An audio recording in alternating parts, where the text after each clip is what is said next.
Fala rapaziada, tudo bem? Eu sou o Marcos Filho, o teu professor de Química, e hoje estaremos dando início a um novo módulo na nossa sequência de aulas aqui no canal Química Mais. Nós vamos começar a falar sobre a química inorgânica, sobre os compostos inorgânicos, essa área da química que é tão importante e tão presente no nosso dia a dia. Então, para isso, galera, antes de mais nada, nós queríamos te fazer um convite para se inscrever no nosso canal Química Mais aqui no YouTube. Se inscrevendo no canal e ativando o sininho, você vai poder acompanhar em tempo real todas as publicações, todas as videoaulas, todas as dicas e, além disso, todas as listas de exercícios que serão aqui postadas no final de cada conteúdo. Então, pessoal, falar de compostos inorgânicos nos remete um pouco ao passado. Antes, quando a química, quando a ciência não tinha avançado até certo ponto das pesquisas, da iniciação científica, se fazia-se a pergunta: quantas substâncias nós temos no nosso mundo? A priori, nós temos mais de 500 mil substâncias inorgânicas conhecidas hoje. Ou seja, decorar todas elas é algo praticamente impossível. Então, o que é que nós fazemos? Nós reunimos esses compostos, nós reunimos essas substâncias para estudá-las de modo agrupado, para estudá-las em grupo. São as chamadas funções inorgânicas. É o que nós começaremos a debater de modo bem superficial ainda na aula de hoje, dando todos os conceitos, as características que levaram os cientistas, os químicos, a entenderem melhor sobre esse mundo da química inorgânica. Olha só, eu vou dar um exemplo. Vamos supor que a gente tenha um supermercado. Quando a gente vai no supermercado, a gente vai para poder comprar diversas coisas, desde alimentos, materiais de limpeza, materiais de higiene, até eletrodomésticos. E esses supermercados, eles são organizados de modo com que cada alimento ou cada objeto, ele se encontre em uma determinada região do supermercado. Por exemplo, você tem lá no supermercado o corredor de alimentos perecíveis, no outro você tem o setor de alimentos de maneira geral, biscoitos, bolachas, no outro corredor você tem o setor de limpeza, de higiene, você tem o setor de carnes, de frios, congelados, num setor à parte. Então o supermercado, que é o lugar onde você encontra diversos produtos, ele apresenta o quê? Os produtos separados em grupinhos, separados em regiões. E nas funções inorgânicas não é diferente. Para que nós possamos dar conta de entender de um modo geral como que funcionam as características das substâncias, nós estudamos elas em grupo. São, como a gente já falou, as chamadas funções inorgânicas. Então, para isso, a gente teve que remeter um pouquinho ao passado. Como que surgiu essa análise, primeiramente, dos compostos inorgânicos? O primeiro cara a fazer uma diferença entre compostos químicos foi um cara chamado Bergman. Ele separou as substâncias químicas em orgânicas e inorgânicas. Ele dizia que as substâncias inorgânicas eram as substâncias derivadas dos minerais. E as substâncias orgânicas eram todas aquelas que vinham de algum ser vivo, que vinham dos seres vivos. Vamos dar um exemplo aqui. O algodão. O algodão ele é um tipo de material, digamos assim, que é extraído lá da cana-de-açúcar. A cana-de-açúcar é uma plantinha que cresce através da atividade fotossintética. Então, o algodão é um tipo de material orgânico, segundo Bergman. Foi-se avançando no tempo, os compostos eles foram aumentando o seu tamanho em relação à sua descoberta, e aí concluiu-se uma fundamentação importante que nós utilizamos inclusive até hoje, que os compostos orgânicos eles eram formados pelo elemento químico carbono, e os compostos inorgânicos eram os compostos que não apresentavam átomos de carbono. Essa definição ela foi importante principalmente para o avanço da ciência enquanto química orgânica, que nós vamos discutir com certeza em videoaulas futuras. Mas atualmente, essa definição ela sofreu, digamos assim, um upgrade, ela sofreu uma atualização. Que atualização foi essa? Foram-se descobertos novos compostos inorgânicos e que esses compostos inorgânicos, além de terem como característica a derivação de minerais, eles também apresentavam, alguns deles, o elemento químico carbono. Então isso faz com que a definição formal entre compostos inorgânicos e compostos inorgânicos ela seja feita de maneira que os compostos orgânicos são os compostos que apresentam átomos de carbono e os compostos inorgânicos são os compostos que não apresentam átomos de carbono, porém com algumas exceções, como por exemplo o CO2, o ácido carbônico que está presente nos refrigerantes, na água gasificada. São compostos que apresentam o elemento químico carbono, mas esses compostos são compostos inorgânicos. Então essa definição que você tem que decorar, ela, digamos assim, ela é bem superficial e que não serve para 100% dos casos, beleza? O início da química inorgânica, ele surge com a teoria de Arrhenius. Arrhenius, pessoal, foi o primeiro cara que se preocupou de um ponto geral com as propriedades dos compostos inorgânicos. A primeira propriedade que o Arrhenius estudou foi com relação à condutibilidade elétrica em solução, ou seja, condutibilidade de eletricidade em solução aquosa. A gente vai ver aqui um exemplo muito conhecido de vocês, que é o sal de cozinha, NaCl. No seu estado padrão, no seu estado natural, o sal de cozinha ele apresenta-se no estado físico sólido. Lembre que o sal de cozinha ele é um exemplo de um composto iônico. O que é que significa isso? Ele é formado de um cátion e de um ânion. E todo composto iônico, pessoal, ele se dispõe na natureza na forma de quê? Na fórmula de retículos cristalinos. Ou seja, você vai ter ali numa pedrinha de NaCl, numa pedrinha de sal de cozinha, melhor dizendo, vários íons cloro e sódio. Esses vários íons cloro e sódio vão estar unidos, formando o que a gente chama de retículo cristalino. Essa é uma das principais características de compostos iônicos. Quando a gente dissolve um composto iônico na água, a gente pode ter a dissolução completa desse sal. O que é que significa isso? Cada ânionzinho, ou seja, cada carga negativa e cada carga positiva, ela vai sofrer uma atração com os dipolos da água. Vamos só lembrar aqui, ó, estrutura da água, H2O, e vamos botar uma aguinha aqui perto daqui, H2O.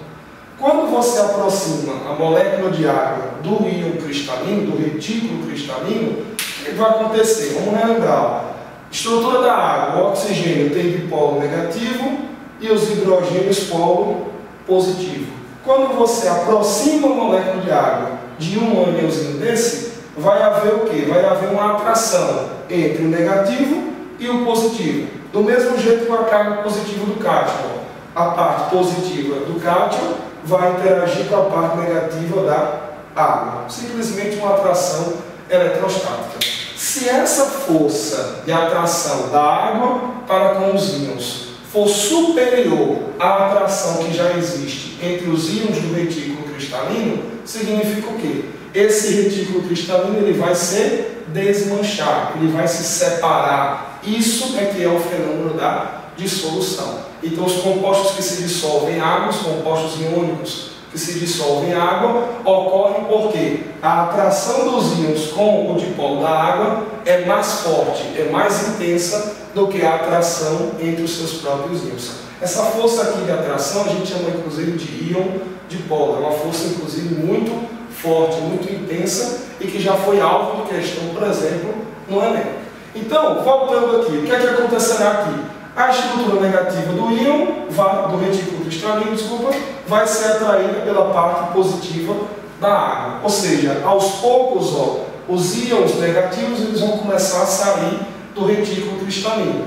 E a mesma coisa com a carga positiva. A carga positiva vai sofrer atração com a parte negativa da água e aos poucos eles vão saindo.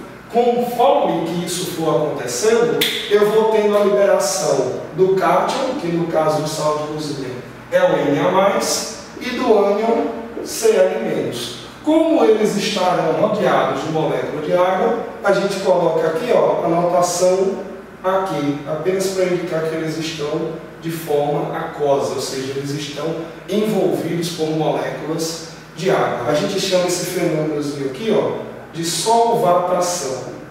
Portanto, a solvatação é nada mais nada menos do que o envolvimento das moléculas de água em torno de quê? Em torno do cátion e em torno do ânion. Como você tinha nesse processo aqui íons de modo inicial, formando o retículo cristalino, e você tem íons agora em solução aquosa, houve na verdade aqui o quê? Uma separação de íons.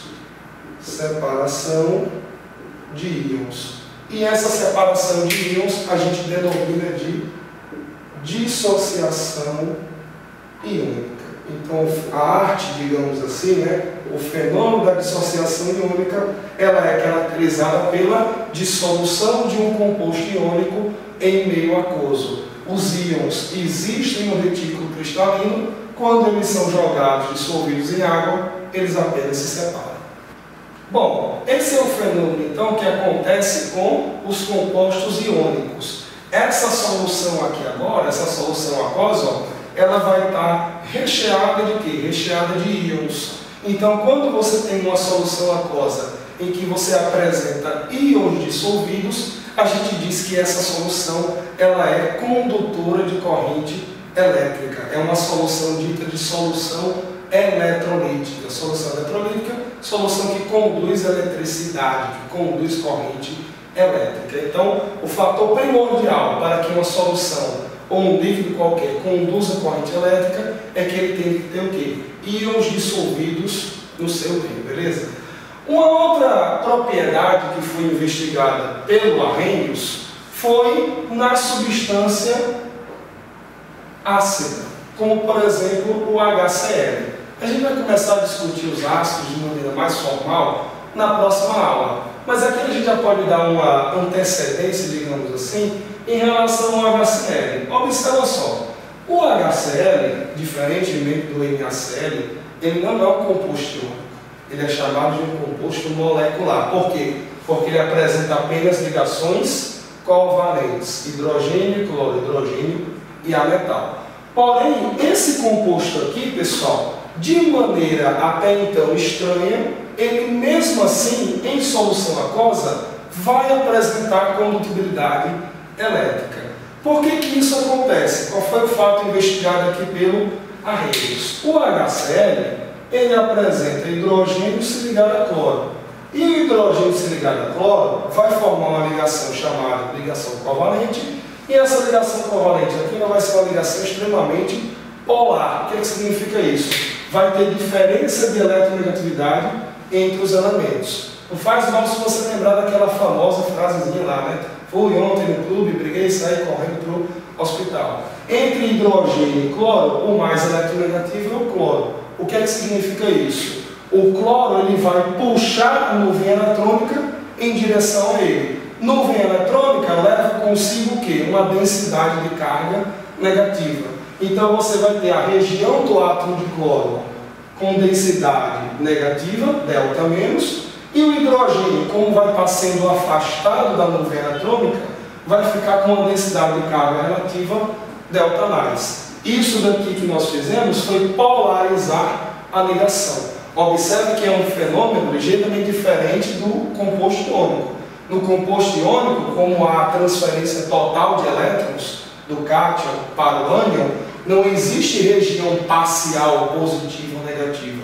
Existe sim região total positiva e negativa, o que se justifica pelo fato de eles formarem, repito, íons cristalinos, de eles formarem retículos cristalinos, melhor dizendo. Então aqui existirão cargas positivas e negativas, mas essas cargas elas são, repito, parciais, não são cargas totais, explicado pela diferença de eletronegatividade. Porém, quando a gente joga essa substância polarizada na água, vai acontecer o fenômeno, repito, da solvatação, que vai significar o quê? As moléculas de água, ó, hidrogênio, hidrogênio e o oxigênio no meio, elas vão interagir com essas cargas, de modo que você vai ter, ó, a região negativa da água vai interagir com a região positiva do HCl, que no caso aqui é o hidrogênio. Então significa dizer, ó, que todas as moléculas de água, ou uma grande parte delas, né, não todas obviamente, a maioria das moléculas de água, elas vão rodear o átomo de hidrogênio. Lembre que você não vai ter apenas uma molécula de HCl, você vai ter várias moléculas de HCl dissolvidas, mergulhadas, digamos assim, na água. Então, a água vai haver a interação do oxigênio da água com o hidrogênio do HCl e vai haver também a interação do hidrogênio. Vai haver a interação do hidrogênio com... Deixa eu botar assim, fica melhor para você ver. Vai haver a interação do hidrogênio com a carga negativa, que é o cloro. Então, os hidrogênios, que são carregados positivamente na molécula de água, vão interagir com o átomo de cloro. Então, as moléculas de água também vão solvatar, também vão envolver o íon cloro. Então, isso daqui vai nos gerar o quê? Vai nos gerar íons em solução aquosa. O hidrogênio vai ser arrancado do HCl e o HCl vai ser, entre aspas, também arrancado da molécula de ácido clorídrico, arrancado da molécula de HCl. De modo com que em água você vai ficar com isso. H+ no estado aquoso, Cl- no estado aquoso também. Vou botar o aqui. Isso significa o quê? Que em solução aquosa você vai haver a presença de íons, você vai ter a presença de íons. Isso significa, pessoal, que mesmo um composto molecular, ele é capaz de quê? Ele é capaz de originar íons em solução. O fenômeno que nós repetimos aqui, foi o mesmo fenômeno da solvatação. O envolvimento das moléculas de água em relação aos íons, com uma diferença primordial importante. Aqui, os íons no retículo cristalino, eles já existiam, eles foram apenas separados. Aqui, eu não tinha a existência de íons, eu tinha sim a existência de densidades eletrônicas positivas e negativas, densidades de carga positiva e negativa. Mas eu não tinha formação, eu não tinha presença de íons. Então significa que esse processo aqui, ele fez o quê? Ele formou íons. E um processo que forma íons, ele foi chamado pelo Arrhenius de ionização. Então nós temos dois principais processos que vão justificar a condução de corrente elétrica, tanto por compostos iônicos, como também por compostos moleculares. O único cuidado que você tem que ter é lembrar que não são todos os compostos moleculares que vão sofrer ionização. A principal, ou um dos únicos que sofrem isso, são os ácidos. E para não ficar vago na explicação, te dou só um exemplo: sacarose. Sacarose é o nosso açúcar do dia a dia. C12H22O11. A sacarose, carbono, hidrogênio e oxigênio, é um composto molecular formado de hidrogênio e adatais. Quando a gente joga a sacarose, que é no estado sólido, em meio aquoso, a gente não observa nenhum tipo de condutibilidade elétrica. Por que a gente não observa nenhum tipo de condutibilidade elétrica? Porque a dissolução da sacarose em água não vai gerar a presença, não vai gerar a formação de íons. Você vai ter as moléculas de sacarose que permanecerão inteiras no estado aquoso. O que significa isso? Vai haver o fenômeno da solvatação, as moléculas de água vão rodear a molécula de sacarose, só que a molécula de sacarose continuará inteira, ela não vai se separar, dando origem a íons, como no fenômeno da ionização que os ácidos sofrem, beleza? Então, pessoal, essa foi uma aula introdutória, explicativa sobre a diferença de compostos inorgânicos e orgânicos, e a partir da próxima aula, lembrando esses conceitos de ionização e dissociação iônica, nós poderemos avançar no estudo formal da química inorgânica, das funções inorgânicas, beleza?